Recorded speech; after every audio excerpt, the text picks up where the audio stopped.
In this morning's U.S. Bank Economic 360, a customer spotlight. Jeff Likens is president and CEO of Likens Energy Solutions. The company was founded in 1948 by Jeff's grandfather and is still family-owned and operated.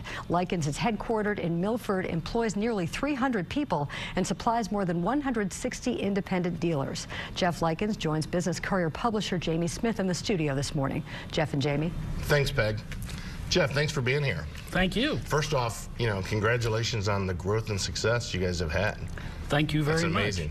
Now tell me, 67 years of a family business, still going strong and successful. Tell me a little bit about it and why you're able to be so successful.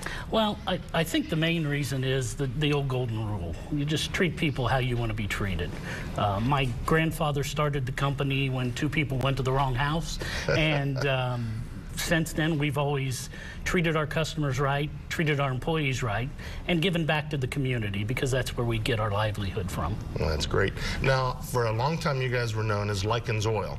Now, yes. Likens Energy Solution. Why the change? The main reason for the change is Likens Energy Solutions really represents more what we do today.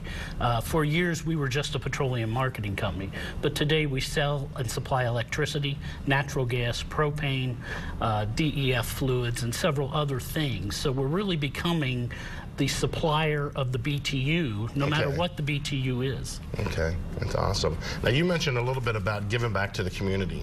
I know you do that in various philanthropic ways, but I know you work a lot with schools. Why do you do that? What's the important part of that? Well, again, my grandfather and my father's golden rule always was, you've got to support the community you derive your livelihood from.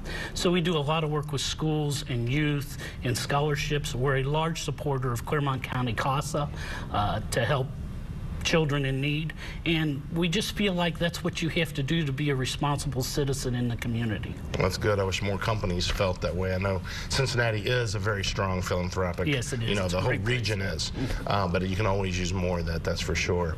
Tell me, with that many employees, are you guys having a hard time getting a good workforce? I mean, do you have the right people coming in the cycle? We do.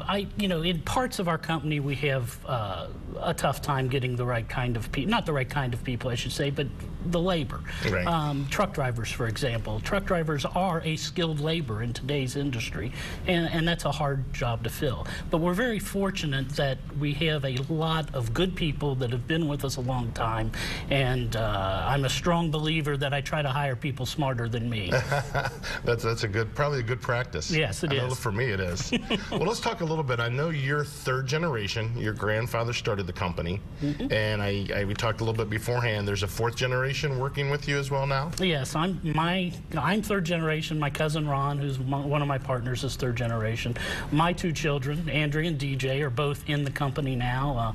DJ, my son, works in our maintenance department. He's in his early 20s, and my daughter works in our electricity department. And I'm sure that adds a whole aspect to the business that a lot of companies don't have to deal with. It does. I always tell the story about when I was growing up. If I did something wrong at work, I didn't only get yelled at work, but I got grounded. But with my kids in there, it's special because I get to see them every day. I think it also adds value to our company because all of our employees and our team members know that myself and my partner Ron started at the bottom and worked our way up, and my kids are starting at entry-level jobs. Nobody came out of college and got a corner You're office. Not a CEO or COO as soon as you start, huh? No, absolutely not. Well, that's good. Now, looking into the future, I know you're very regulated in what you guys do. Yes. Is there a lot of changes you see coming up or anything on the horizon we need to know about? There are changes all the time. Yeah. It's crazy.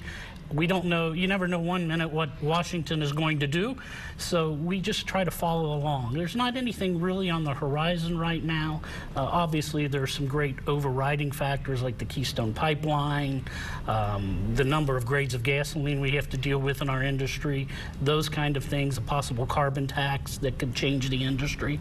But you just have to watch everything and adapt. And the companies that are successful, not only in our industry, but any industry, watch what's happening and adapt. Yeah, well, good. Well, listen, we thank you for being on the show. We thank you for all you do to give back to the community.